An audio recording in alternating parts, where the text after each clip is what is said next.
you guys, I'm Carlos. I'm here today at Boston Avenue with Reverend Sam Powers, and thank you for having us here today. We had a great morning and afternoon kind of preparing for annual conference. We will know any more about it here in a second, but just before we start, I want to invite you to like us on Facebook, follow us, and subscribe to our channel, but also check us if you're listening to this on Spotify or Apple. Please also like us and subscribe. And if you know of somebody that may want to be part of this and know what's going on in the annual conference, in the Oklahoma annual conference, please share it with everybody, with your friends. So once again, thank you for being here and thank you for accepting the invitation to be with us. I'm happy to be here, and we're very happy to have the annual conference come back to Boston Avenue. Yes, very exciting. So I know that everybody knows you, but just for formalities, can you introduce yourself to the good people of Oklahoma? Sure, I'm Sam Powers. I've served this conference as a clergy person since 1996 and have served several appointments. Most recently was the superintendent of the Crossroads District, that is now part of the Central District and others, and was appointed at conference of last year to Boston Avenue as the senior pastor. So I'm happy to be back. I actually grew up in this church, and so it's a homecoming for me, and it's pretty nostalgic in a lot of ways. Cool. Yeah, very exciting. Well, thank you again for being here with us. Absolutely. So with that in mind, with annual conference, I have a few questions for you. Yeah. So I was just wondering, why is annual conference? Maybe some folks may be wondering out there, we have been doing this kind of format for years. Yes. And maybe even if you go back to Francis Asbury, back in our history as United Methodists or Methodists, the format has not changed much. So why is it still important? Annual conference, why is it still important and relevant till today? Yeah, so it's interesting, as United Methodists, the annual conference is listed in the discipline, which is our polity. It's what we follow, it's how we govern ourselves. As it listed as the fundamental body of United Methodism. It also says it's the basic body of United Methodism. So it's interesting that it doesn't talk about the general conference in that way, which is, the kind of the highest decision-making body we have. That's not the basic body. And it's not the local church either, which a lot of times people who come out of more congregational style say, well, it's all about the local church. But it's really the connection we have at the annual conference level. It's where clergy hold their membership, and it's where a lot of our decisions are made. It kind of gives us that guiding purpose as local churches, and it says the purpose of the annual conference is actually to build up the local church and equip the local church for mission and ministry. And so it's kind of where we come together as local churches to kind of get our marching orders and renew our spiritual lives, and we discover who we are again in Jesus Christ. Awesome. Yes. Yeah. We have come out of a kind of difficult situation in the last year, meaning so many brothers and sisters chose to leave the United Methodist Church, for theological differences. And maybe even now with our political climate of division, and it's just this tension between all of us. Why is important today connectionalism, something that even the word probably we invented as United Methodists? Yes. So connectionalism is a fundamental part of who we are as Wesleyans, and John Wesley was the one who kind of led us towards that as a part of our governance, of how we govern ourselves. And it's a spiritual connection, really, that we're talking about when we talk about connectionalism. It's the idea that when we come together and we can share in common goals and values, that churches can band together and do more together than they can by themselves. And we find that to be true. Many of the ministries that we offer from a conference level are not things that we could do at the local church level, but we can participate in from the local church level. We provide leadership, and we provide financial support, and we provide, hands and feet on the ground to do the ministry and the work.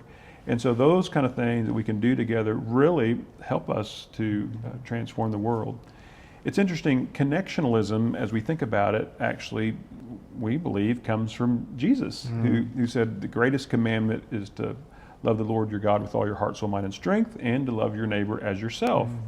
And so when we gather together, it reminds us and we actually hold each other accountable to love God and to do it more fully each day. So it's accountability, but also connectionalism reminds us that when we're really together, that it helps us and it pushes us to love our neighbors Yes. a lot more so than if we're isolated as an independent church. And so it really does lean into that.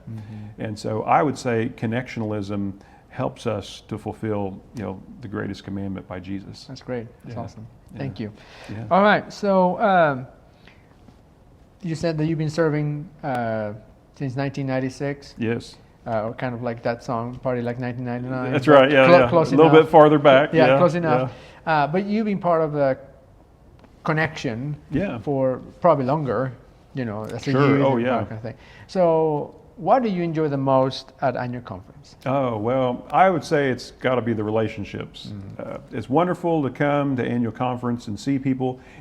It reminds me, it's a lot like the game 6 Degrees of Separation when you come to conference, because even as you meet new people, you start to talk with them, and pretty soon you have a common value, someone you knew, a pastor maybe that you shared, or something, a lay person that was important to you.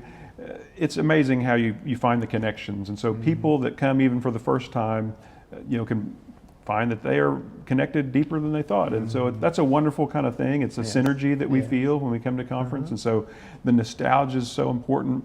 But also as you make new friends and meet new people, it's always, the body's always shifting and changing. It reminds us that it's helping us move forward. So I like the nostalgia piece, but I also like how being wrapped in tradition gives the kind of the platform or strength to kind of face the current challenges of today. Yeah, I've been talking about nostalgia. I was just thinking when you were saying all this is that I was commissioned here in Tulsa. I cannot tell you 2000 anyway. Yes. Back sometime back then. Yeah, and the connections, it's just amazing how far back they go. So for instance, many people may not know, but Carlos's wife, Wendy Neal, was in the youth group when I was the youth minister at New Haven, when I was a layperson on staff there. And so those kind of connections are just wonderful, and it's wonderful to reconnect and see each other again. Yes. Thank you for that. Yes, of course. All right, so annual conference, as we were saying, and we are in this wonderful, beautiful, and by the way, there's going to be some, just for just have it in your mind, put it down in your agenda, if you will. There are going to be tours given when you come to annual conference. You will see it in your schedule once it's finalized that there will be some tours at some times, and it's worth it. It's worth to go through the building, the history, the colors. It's just everything is so beautiful. Maybe the beauty right now is maybe hidden because there is in the middle of construction. However, by the time that we're going to be here, everything's going to be back to its glory. So anyway, just have that in mind. But can you just give us a brief rundown of the importance of this building of Boston Avenue United Methodist Church? Absolutely. It's interesting. Next year we're going to be celebrating the 100th anniversary of Route 66. And so it goes right just north of here. You can see it a few blocks away. And so we'll probably have a lot more people come through and tour. We get lots of people from around the world come to this building and want to tour it. And it's amazing how many different languages are spoken in this building throughout the week, any typical week. So it's incredible, and I hope people can come and take part of the tours if you've never done that before while you're here. So it'll be open for that. Boston Avenue, of course, was in the history of the Oklahoma Conference, has long been one of the connectional partners as far as hosting annual conference. So it used to be that every other year we'd be here at Boston Avenue. And that was so important for us. It gives us a chance to kind of see a little bit different part of the state and gives us a little bit of variety in our worship and just how we do business. I really like being able to do business in the sanctuary here at Boston Avenue when people can come, because in a sense that it sanctifies the work we're doing. It reminds us this vision and this work that we're setting forward before the churches is God's work. And so I really like that, being able to do it here. And so I hope that we'll be able to begin to partner again with the annual conference and kind of come back here, maybe every other year and do that kind of thing again. Like you said about being commissioned here, I was ordained here. That was back when we did the double ordination. I was ordained here from the first time. Bishop Solomon ordained me. And what's interesting is his son is a member here at Boston Avenue, and so and his family. So it's really kind of neat, and that's part of that connection that we talk about. That's awesome. That's great. Well, thank you. Yes. All right. So you're wrapping this up here in a minute, but what would you tell the laity and clergy of the Oklahoma United Methodist Conference about Annual Conference 2025, Yeah. particularly? So I'd say I love it when we can come together and help shape our church about who we are. I mean, like you said, we've gone through some changes, and maybe those were needed changes that we got to, but here we are today, and I believe that everyone who's coming really wants to be a part now, and we've kind of decided this is who we are, who we're going to be, and that's still continuing to unfold. And part of that is going to be through constitutional amendments, and so we're going to be voting on some of those this year. At the general conference level, the annual conference, we elect delegates to send. We're not doing that this year, but we have done in the past. And so when they vote at general conference on a constitutional amendment, and that's in the first 100 paragraphs of the discipline, any of those paragraphs takes a higher threshold to pass. So rather than 51% margin, takes 2/3, which is higher because we place a greater importance on that and make it harder to change. But it doesn't stop there. So the annual conference also gets a say. And so not only does it need to pass the general conference level, but it needs to pass at a 2/3 level of all the aggregate annual conferences within our denomination. That means every vote counts because you pile them all together, you pool all the votes together. One annual conference cannot hold up the rest, but we need to get to 2/3 on these amendments if we want them to be a part of our discipline and our polity. So the great part of that, as far as how we govern, is that our people locally get a say and contextually get a say in the shaping of who we're going to be. So that's going to happen. We've got several coming up. Probably the biggest one that we're looking at is regionalization, and that's going to package together all of those amendments into one vote, because really if you don't want partial, some failing and some passing, because then that really puts you at kind of at odds polity-wise. So regionalization is going to help us, I think, as far as being a worldwide church. It helps us contextually. The United States would become a region, Asia is a region, Africa is a region, Europe is a region. And so you have these, these various regions that can kind of decide how they are best governed, and we'll have a common general book of discipline that ties us all together. So we'll be talking more about those. I know you'll be having education pieces on that, and so look more for that. But that's going to happen at this annual conference, and so it's very important for us to be there and be together on that. Yeah, it is. And just real quick, I mean, as I said, as you said, we're going to have more of these educational videos, but regionalization, when we can, the regions can contextualize the book, certain parts of the book of discipline, but there are things that we will not touch. So will you remind the good people, some of those parts of the book? So really, we always start with our polity and Wesley's general rules, in a sense. And the way I look at any kind of change on polity is how does it live up to the general rules? And that's, of course, we do no harm. We're trying to do good, and we're trying to love God. And so does this new polity help us to do those things? And so those kind of things are not going to change. Some of the basic kind of order of who we are is not going to change. The idea that we have an equal number of lay and clergy making our decisions at the annual conference, at the general conference level, those things stay consistent. The ordination kind of piece of how we credential our clergy, those things are staying, pretty much the same. So a lot of our pieces that we have are kind of built in are really not changing. And so it allows us more flexibility or greater flexibility on how we can operate. And doctrine does not change either. Correct. Yeah. Our articles of religion have been with us from the beginning, and they'll continue to stay. The restrictive rules make those very difficult, even harder than the Constitution to change. And so those are staying the same. Our theology is really going to be consistent worldwide. Well, is there anything, one last word or words that you would like to say to the good people of Oklahoma, of the Oklahoma Annual Conference? I love all the people of the Oklahoma Annual Conference. It's a great conference. It's a strong conference. We've gone through some division, but I believe that now that we're really kind of together, I think that our sense of vision and purpose is more united than ever. And so it makes it fun to get together and be around. I'm looking forward to hosting at Boston Avenue. This will be my first time as a senior pastor here to host. Awesome. And so I'm really excited about that, and looking forward to seeing all of you as you come here to Boston Avenue. Well, thank you again for hosting us today and hosting us for Annual Conference 2025. We're looking forward to our time together, and just look or check out many of the things that are coming up down the pike, as they say. And until next time, see you soon.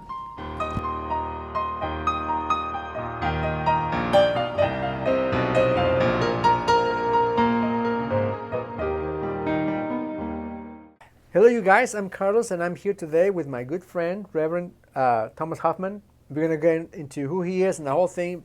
He's a well-known figure in our conference, so you will know him, but just we will get in there. But before we do that, before we start our conversation, I want to invite you to like us if you're on Facebook, subscribe to this. If you're listening on podcast, on Spotify or Apple, please just make sure that you also like us and you follow us. And if you know of somebody that may want to or want to listen to this or get in, what's going on in the conference and what has happened in the work of the annual conference, please share it with your friends, with family, whoever needs to know about this. So, Thomas, thank you for being here with us today. Thanks for having me. And would you like to, as I said, people know you, but just formality, would you want to introduce yourself to the good people of the Oklahoma Annual Conference? Yeah, sure, happy to do it. Well, my name's Thomas Hoffmann. I know many of you, and it's been a joy to be a pastor here in the conference for almost 40 years. I've been retired for probably about 4 years now, and I've been maybe retired for a few months in that time, and then I've taken on some other opportunities that have come up, mostly as a transitional pastor or to assist a district, that kind of thing, and it's been a joy. Right now I've been serving as the executive pastor at New Hope Methodist Church here in Oklahoma City on North Council. Awesome. Well, you seems to be very busy. Very busy. Yes, all the time. Yeah, sometime I'll check out what retirement is really like. Right, that's right. Well, I mean, when I met you, you were already busy as it was. So, and I think that's a good jumping start for our conversation. Yes, so, this is back in the day, 2000, what are you like? 14. 13, It's really 14, been over 10 years ago now. Man, I cannot believe that, 10 years. I know. Man, wow. Well, anyway, so you were pastor at the time of what became Hope, but at the time was St. Matthew in East Tulsa. That's right. And so we approached you, we meaning the district superintendent and me and the time of, as a coordinator for the Hispanic Latino ministry, with the, with the dream of reaching out to the Spanish-speaking community in that it was plenty in the east part of town in Tulsa and in St. Matthew area, or became Hope. And also reach out to the other segment of the population that arrived to St. Matthew kind of on their own, right? Right. With the after-school program, and then I can't remember the name of the after-school program. Spot 31. Spot 31, yes. Yep. That's been featured a time or two in Contact, and we were part of the New People, New Places initiative, and it's had an amazing run. Yes, it's great. I mean, you will tell us. So anyway, can you just tell the summary of how this started so that you can kind of paint kind of a picture for the people that they don't know much about it? Yeah, happy to. And actually, as you've already mentioned, that story in terms of the conference actually began with you and some others. I was an associate pastor at another church and looking for a change, and had conversations with Dan Pyle, who was the DS at the time. Dan was a very missional thinker as when he was DS, and he also had just had a heart for being more, I guess, incarnational, in terms of our church neighborhoods. Yes. And so he and I had been talking about doing a lot of dreaming kinds of things, for a couple of years as he was my DS. And then this opportunity opened up at St. Matthew's on the east side of Tulsa. Yep. The congregation also wanted that. This was before I joined them. They knew that they were in transition. They were about 50 years old. They looked around their neighborhood and discovered it wasn't the primarily white entry-level housing that they had gotten into as young families. Many of those families had moved away, and many had stayed, and they discovered that their community was becoming much more multi-ethnic, much more multilingual. And they realized if they were going to be a fruitful and vibrant church, they were going to have to be far more welcoming to their neighbors than they knew how to be at that moment. And I think that that's probably a common concern for any of us who are part of our Anglo heritage is finding the courage and the wherewithal to know how to be more welcoming to our diverse neighborhoods. So they had that same struggle, that same hope. And that's when you and I and the conference and others started looking at St. Matthew's as the possibility of doing something interesting there. Right. Yeah. I mean, I remember those times with a lot of. I cherish those times. I think that it was a good time.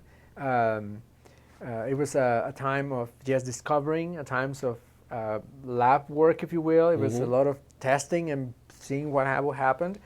So let me just say my side on this side, because I think that is important to the story, and particularly with ultimately when we're going to talk about it is now Black History Month, February, and we want to how can we reach out truly and build relationships with the other, whoever the other is, and in our case was Hispanic Latino and also African American that we reach out to in Hope. Anyway, so. My dream was, or my thought was at the time, and it still is, that when I arrived to the States, from Mexico, I'm also an implant. I'm an immigrant, first-generation immigrant, and I knew English, yes, but it's my second language, as you probably can tell, and I was, as soon as I arrived and became my ministry in the Oklahoma Conference, soon I was appointed to English-speaking congregation, right, in 2005. When I arrived in 2004, and by January 2005, I was able to, receive an appointment. And the first 6 months was in a Spanish-speaking congregation, but then soon transitioned that to English. And then ever since, I've been cross-culturally appointed. So in my mind, and as I said, then and today, I don't think that there's anything special about me. I don't think there's anything special about anything. It's just, in my mind, is if I can do it, everybody can, right? That if I can go and be a minister to others, the other in this case, the white population, say, why cannot be reversed, or any other, or other people, Hispanic Latino person to the other again. Can I ask you a question about that? Sure, of course, yeah. So when you were appointed to an English-speaking congregation, was that the first time you pastored a primarily English-speaking congregation? Yes. And having to preach in English? Yes, it was. What was that like for you? It was a huge transition, and I have to, unfortunately for that congregation, disaffiliated, but I always will have in my heart because they endure me learning how to preach in English. So I will write my sermon in Spanish because that came to me easily, and then I will have translated to English. And then Wendy, my wife, she is as pale as they can come.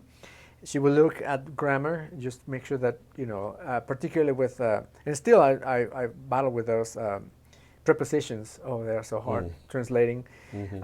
Just help me to make sure that it was good, make sense, and it was following through. And I will read my manuscript, and I could tell. I mean, it was very slow. You know what I'm saying? Like I would read very slowly, and I know that my accent, it was thicker probably than now it is today. But I give a lot of thanks to them, to the congregation that endure my learning and help me learn. And help me be a pastor for them, it was a wonderful time. It was a wonderful time. We ended up with when I left Heavener and Howe in eastern Oklahoma. Those churches have because of the relationship, because there's a town not far away and everything, they call themselves sister churches, you know, and Nice. and many the Spanish-speaking congregation spoke very little English, and the vice versa, but they would come and eat together, worship from time to time together. So it was just it was fun. It was great. So that was it. So That's great. You know, Yeah. I think that the dynamic that you know talked about, the personal challenges as a pastor, speaking and preaching in another language with another congregation that is of different culture than a Latino congregation would be, no matter what Latino culture it's coming from. You know, those the blessings and the challenges are all kind of mixed together in Yes. that, and we discovered that certainly at St. Matthew's or Hope Methodist Church, which is the name we adopted during a name change, and I was co-pastored with a Latino pastor, which was really a brilliant move to make. To have two pastors to be able to go into this kind of an adventure together to help a predominantly white congregation make the move to a multi-ethnic, multilingual lingual congregation. Yes. The challenges were probably more than we anticipated. Yes, I agree. And I think that that's probably true in any endeavor like this, is you certainly can enumerate them, but then you ought to have it's kind of like, you know, in a budget you have a little miscellaneous category, you know, and Yes. how much of your budget do you add to that? We probably should have put a larger percentage of our cultural budget into Yes. the miscellaneous Yes. unknown category. Yes, I agree. You know, than we did. But I was just thinking how difficult it was for my co-pastor. This was his first English-speaking congregation, and you know, we kind of leaned into that. That he, of course, he couldn't know what that would be like until doing it. Right. Neither could we, as a congregation. We had an older speaking congregation, or I'm sorry, an older congregation, Sure. and so. As you know, that with older adults, one of the issues you have to deal with is hearing. Hearing, yes. And when you have someone who's speaking with an accent, for anybody, that is a learned kind of Yes. phenomena. How to hear Yes. a second language being spoken with an accent. Oh, I agree. And so the congregation itself had difficulties just in simply trying to understand the English that was being spoken. Yes. And so we faced all of those challenges as well too. Yeah. But I'm also so appreciative of the energy and the courage and the value that the congregation put into struggling Yes. with all of that. Yes, yes. So those go to the challenges, right? Yeah. So that's the experiment. So two pastors co-pastoring to balance it out, the power thing, because we know that there also comes with power, that kind of Yes, very stuff. much. And so that was the idea behind it. Anyway, there was a lot of minutia things that we can go through, but that is Yeah. the big picture. And as I said, as you will said, on my miscellaneous, I thought the big portion is, well, if I can do it, everybody can. And even till today, if you see my manuscripts, when I preach, I have a big letters in my manuscript says, slow down. Because if I start to speak too fast, I have to remember that some people will not understand me. So I have to slow down. And even till today, it's, Carlos, do you mean to say this? So I have to remind myself I had to slow down. Well, anyway, all this to say is, so the challenge. Let's go to the challenge. Then we go with the blessings, kind of Sure. thing. So the challenges that we identify fairly fast, and I would say, and maybe you can talk more about it. You were there, and as I said, I was more on the outsider looking in. The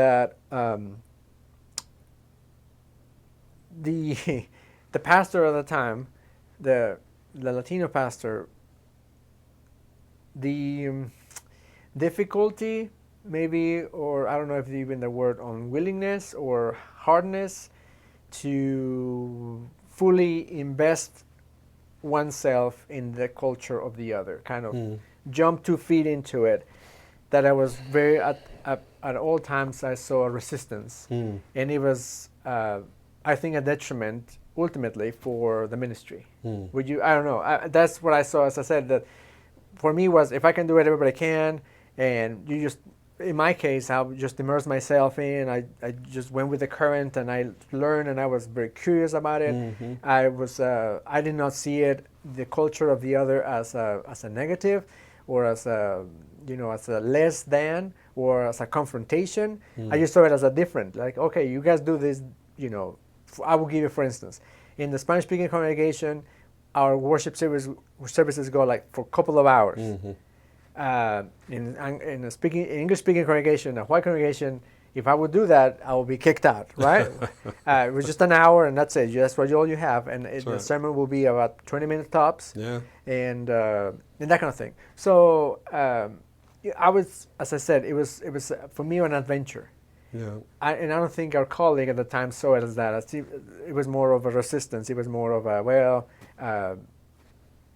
I'll keep a wall between me and my culture and them, kind of thing. It was very much us and them. That was, as I said, from afar. Right. Yeah, gosh, there's so many ways to unpackage this, and sometimes when I think about the challenges, I also think, what could we have done differently to have changed that? I do think that ultimately there is going to be an individual response from all of us leaders, both congregational leaders and pastoral leaders on that. And so you have all of that kind of mixing together. I do think we did some things as well as we could have ahead of time. For example, we did establish ourselves, myself and the Latino pastor, as co-pastors. And you mentioned about power, and we wanted to help the congregation understand that they had two pastors there that would share that power together. Unfortunately, the system of having a local pastor, or our Latino colleague was a local pastor, and then an elder, kept, reverting back into our system, where there was a sort of deference to the elder rather than to the local pastor. So it wasn't so much a deference to Thomas versus my co-pastor, but rather to the status, or to the label that was given on that. And we constantly had to fight against that. And again, I'm not sure. When you deal with a system that does have that kind of hierarchy on there, that's really tough to deal with. A plus, of course, with the existing congregation, there was the sort of Anglo to Anglo deference, that happens culturally as well. So we tried our best to somehow shake things up a little bit. We invited the Latino pastor to be and by the way, I'm referring to a title just so we don't bring names into it, because we are talking pretty honestly. So if it sounds like I'm being a little bit more formal here, that's the reason why. I agree. So the Latino pastor was actually the primary preacher for the church. We made that decision about that, and then of course ran into those difficulties of language and that kind of thing, but we were willing to tackle that. We also, just before my colleague left, we were actually going to change offices. I had already been kind of ensconced in the big office, or that's how they assumed it. So they were really looking at this as senior pastor, associate pastor, prior to our coming. And then when we got there, we said, no, we're not really going to embrace that kind of nomenclature. We're really going to share power on this. And so we realized that how they had set us up physically was a detriment. And so just before he left, we were going to actually swap, where he had the quote-unquote senior pastor's office, and I would take the associate pastor's office. And we felt that would be helpful. He would be more visible when people would walk into the church and start to perhaps see him as truly sharing power, or even perhaps having 51% of that power, which would have been fine. I want to step back to something that you said, and I think you were speaking about this as being a Latino clergy person in a white congregation. But I kind of came into this thinking the same thing. And Nancy and I had been overseas on the mission field, and so we were among people who looked very much like us. We were in Russia, but there was also a strong ministry for people of color in Russia and helping be advocates for them against a lot of social discrimination that was occurring on that. But we had to master another language, or try to master another language. Yes. We had to struggle working through interpreters.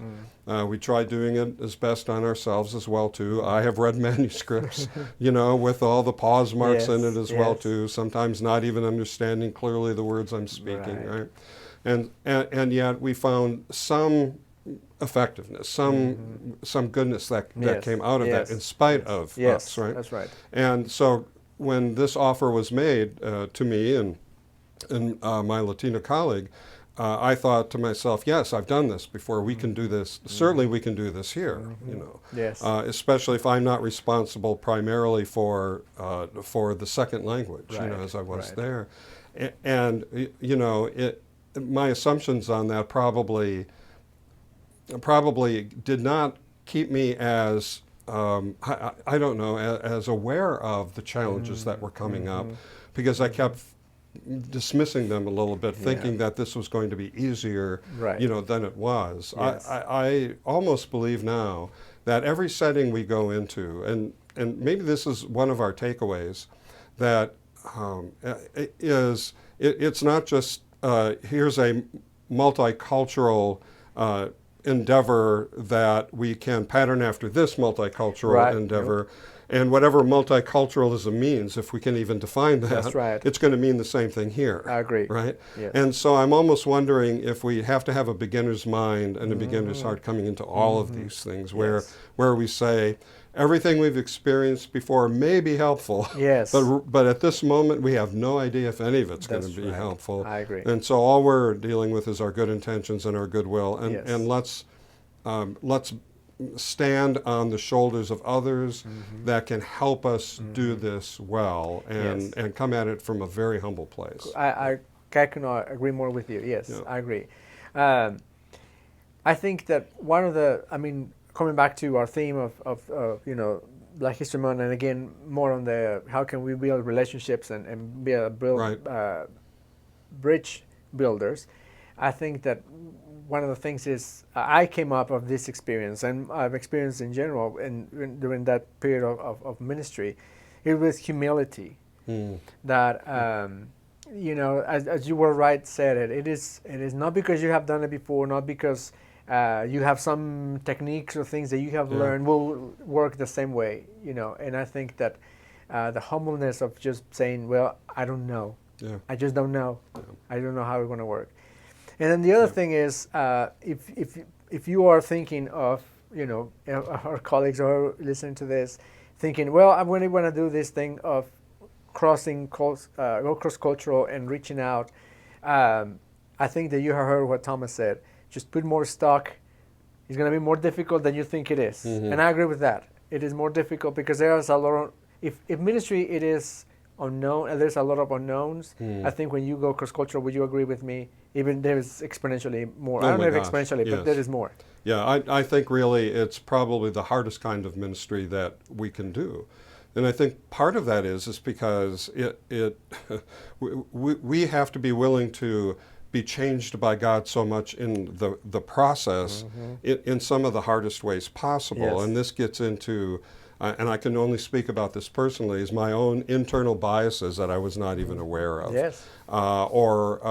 Just when we talk about being a welcoming congregation to anybody, I think most congregations would always say that they are. Sure. Right? And I'm not discounting that at all, but I can tell you that as we looked more closely at ourselves, when we would open up the door and persons would come in that might not look like us or might not have the same first language as us, or you name it, I became more and more aware that my uncomfortability in those situations pushed me away from them sooner than I thought I would be, and more toward being closer to the people that did look like me and talk like me, and not even realizing that I was doing it. Sometimes we discovered when we talked to people, did you feel welcome coming in here?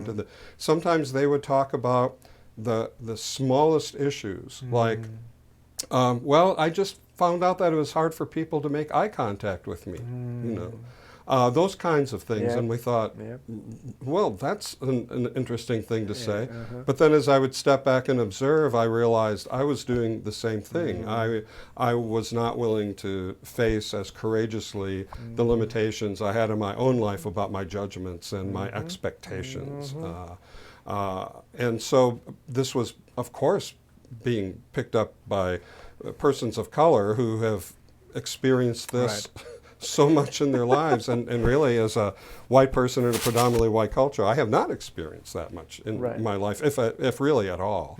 And so we just had to learn a lot. But that kind of stuff goes down to the core. That's the things that you have to reflect on and confess, and then not know how to change that. Right. What do you do with that? Yes. And of course, there are ways through. And I would say, really, what are and the ways through are so many. But I would say, and you've mentioned this word a couple of times, is relationship. Relationship is everything. Sometimes my elevator speech for Christianity is, what is Christianity all about? And I say it's relationship. It's the whole thing. It's how I relate to you. It's how I relate to myself. It's how I relate to God. It's always all about relationship. And I think one of the challenges or the traps we fell into was looking at this as as a program or series of steps, maybe. Yes, a philosophical concept. Yes. Right? Yeah. Something like that, rather than just simply getting to know our neighbors as deeply as possible. One of the best helps to us came from the DEI initiative at the University of Oklahoma.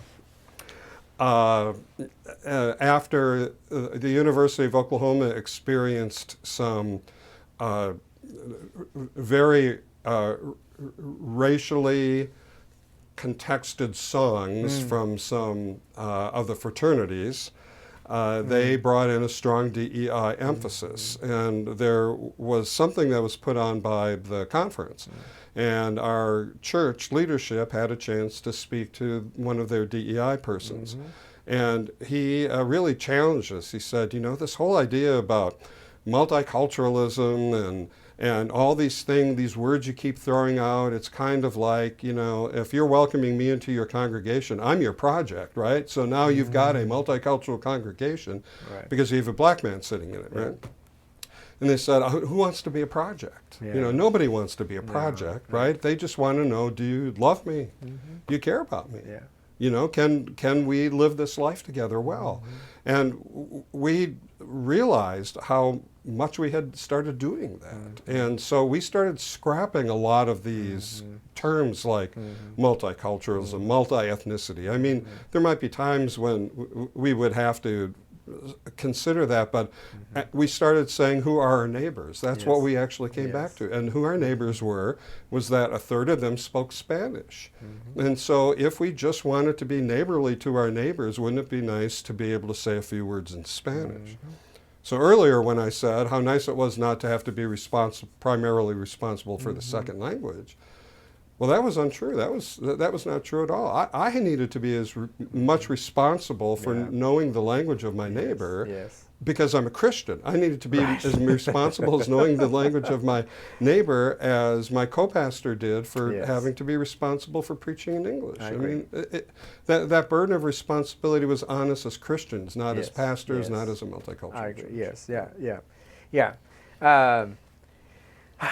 So many things to talk about. It is. And I think that we have done, you and I did what we call the cultural walk, and we did intercultural competency, and we did, very seriously invested our time in that. I know the congregation did. I mean, very much. I mean, hats off to Hope.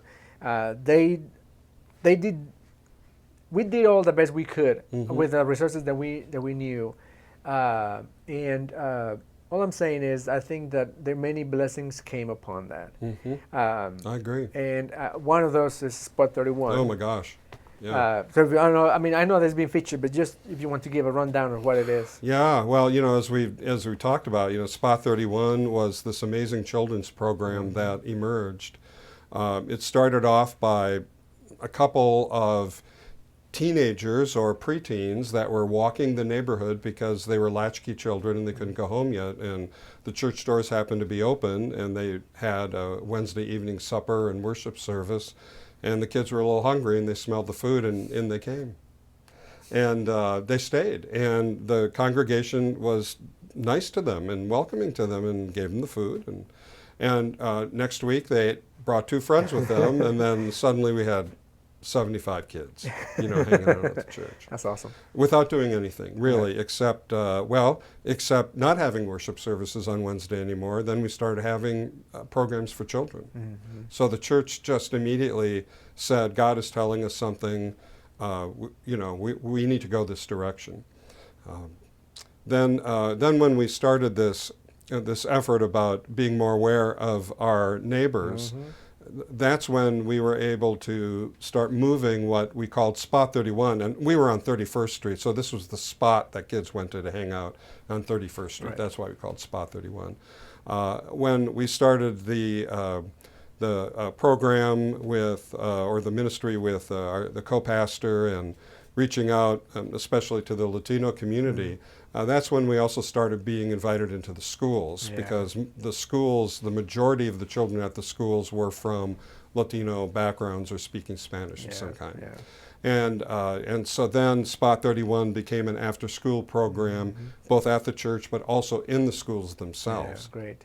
And we did a number of enrichment programs, reading programs, of course. They even had a baby book club where we were able to purchase or receive dual bilingual books in English and in Spanish.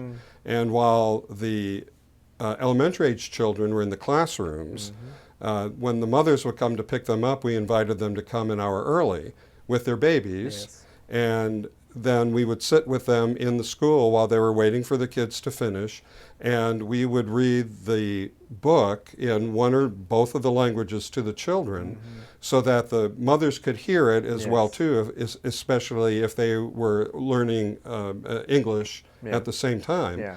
And so they would have a chance to hear that or practice that, and then we gave the books, we gave each family a book that was there. That's awesome. So we built their library at home for reading. That, I mean, and that's just one example. Yeah. And the list goes on and on and on. But it's still going. Oh, it's still going. And at one point, I think we were in about a dozen public schools in 2 different districts. Wow, that's we amazing. were right, literally on the edge of 2 districts, and so we were able to work in both. That's amazing. And it all comes around full circle. Back when we were engaged in this, which again started 10 years ago, so lasted for a few years. And at the height, we were working with one school, Disney Elementary School, and that's in the Tulsa Public School District. And we would ask the principals, what are your greatest needs? And we would try to see if we could meet some of those needs in the school. And Disney at that time said, our greatest concern right now is immigration. And we said, why would immigration be a concern of a public school in the middle of a city in Tulsa, way away from the border? And he said, well, because if you have members that are undocumented in your family, the kids return home from school, and all of a sudden there are family members that are gone. And now we, as the school, have to deal with the result of that, which means that we have increased absenteeism. Children can't focus on their work. We have to, not only provide, school guidance counselors, but try to find therapists, and the list goes on and on. So immigration is the one thing that's impacting our school the most. And so this, then it's not just a reading program that's going to get after that, right? That comes back then to, are there congregations or other services that are welcoming to these families that are going through? So very, very much. Yeah. That becomes then, in terms of just the natural challenge, and I know we're really contextual to the Latino community here, I know that. And it will be different, for other neighborhoods. But that comes back then to the original congregation, predominantly white, who now has to think about immigration in a way that they may have never thought about it before. Yeah. Now, immigration, rather than being an abstract thing, now it's about this little boy that comes to the after-school program to learn how to read.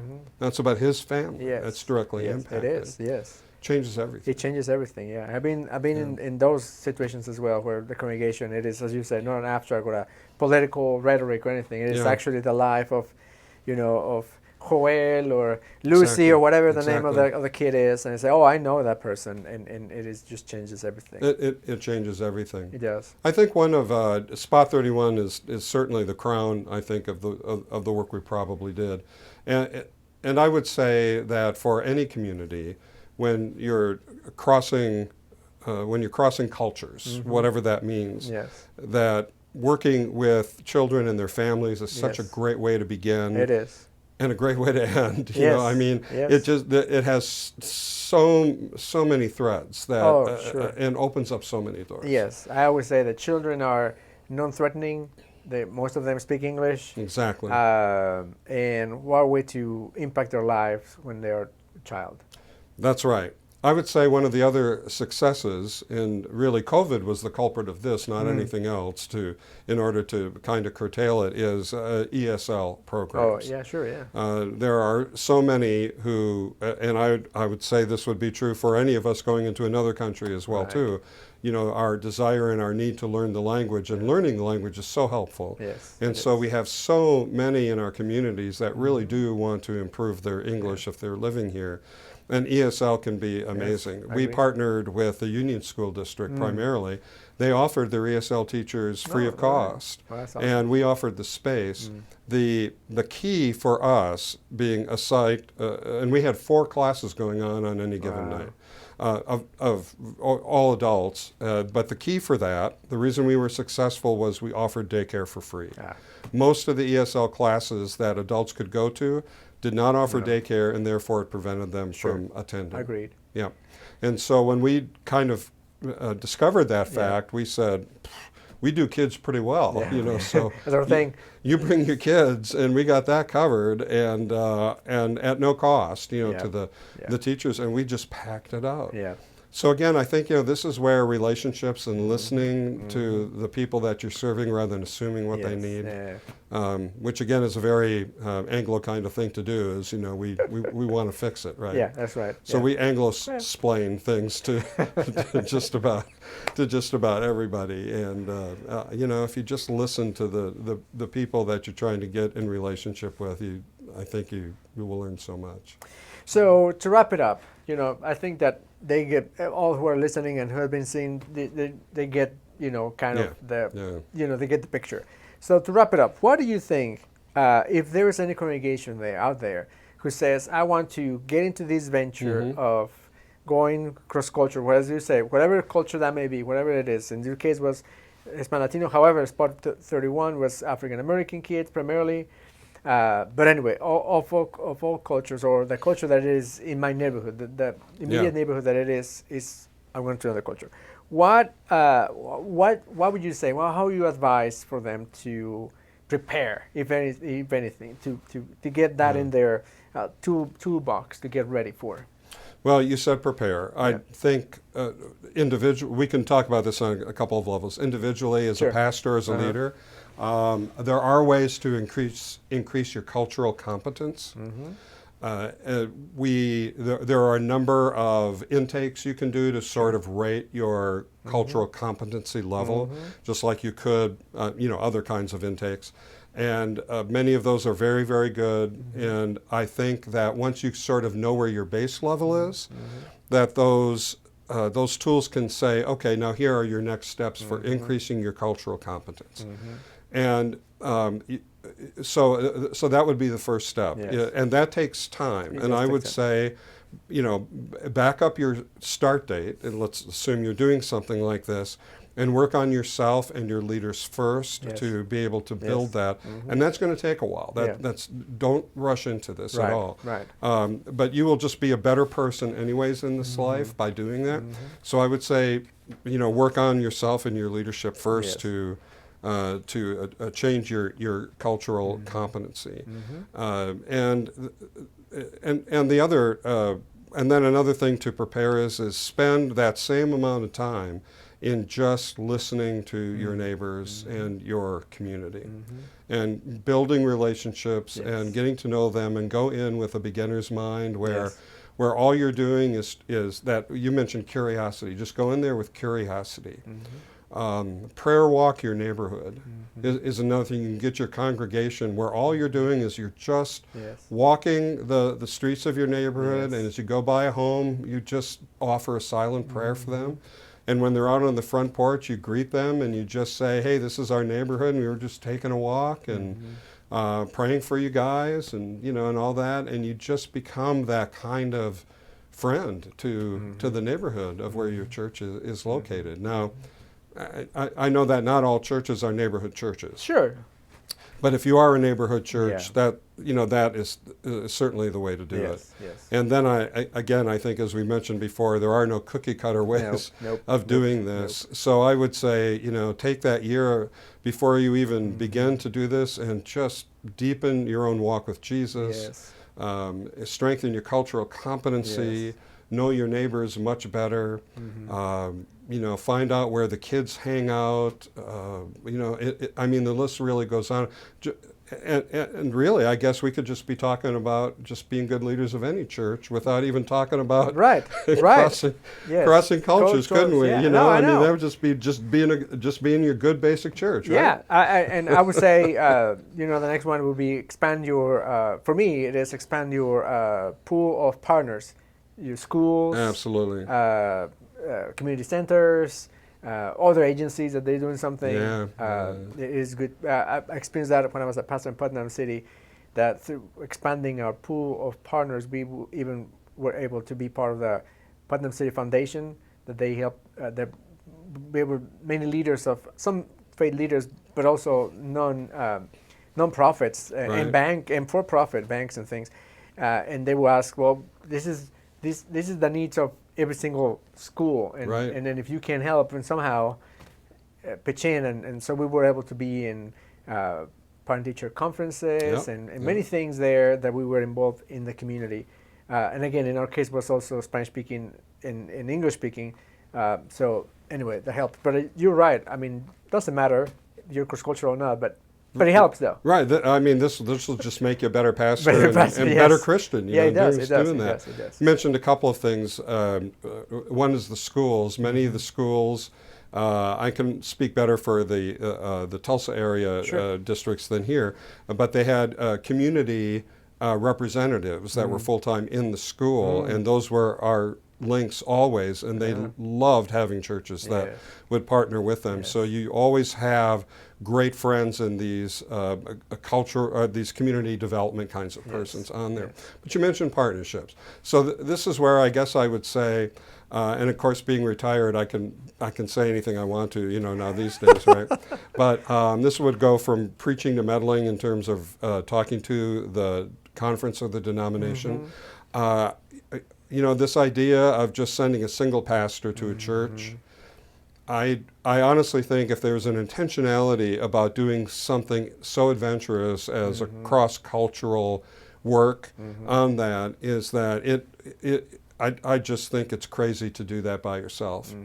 As much of the struggles that my co-pastor and I had in terms of culture learning with each other and all of that, I would not have changed that for a second. Yes. Because the need to have a co-partner Yes, in this, sure. at least one co-partner Sure, in this sure, venture sure, yes. to do this together. I mean, I'm not smart enough or prayerful enough or wise enough to do this by myself. Right, yeah. Hear you. And especially having someone from that other culture that Yes. was primarily represented in our Yes. neighborhood was Yes. critical for me to learn about that. So this whole idea about us just being, you know, The Lone Ranger. Lone Ranger on this, especially in this kind of work, it just can't happen. So, but again, that's above my pay grade. But I would say the same thing to anybody who's making appointments. Sure. That if they are serious about this kind of work in a church or a neighborhood, then there has to be this kind of dual or triple or however many is needed. Sure. Yes. You know, for all I the hear right you. reasons on that, Right. and for them to be willing to share that kind Yes, of power, The power, yeah. which is So difficult for pastors It to is. Sure. sometimes do Yes, because yeah. we're used to thinking that Yeah. we have the senior pastor That's in the charge minister, of yeah, everything. I agree. It's Yeah. got to be from a place of humility. Right. I mean, even Jesus sent 2 by 2, right? Seems to be scriptural to me. Well, Thomas, it's always good to see you, and thank you for You too. these. I love to reminisce about that. I know that it was hard at the time. It was kind of, at least for me, I would just speak for me. At the time, it was kind of, you know, like, oh, I wish I could have done this or that or this, in terms of banging my head in the wall. But by the same token, I have learned so much, and I give thanks to God for that. And in every single places that we have done this type of work, a blessing, something is flourishing Yes, there. absolutely. So you think maybe that, you know, in our minds that something didn't go according to plan, but maybe was the plan all along by God. So Exactly. who knows? Who knows? So anyway, well, thank you for being here. Is there a final word that you want to say to our good friends of the Oklahoma Young Conference to wrap up?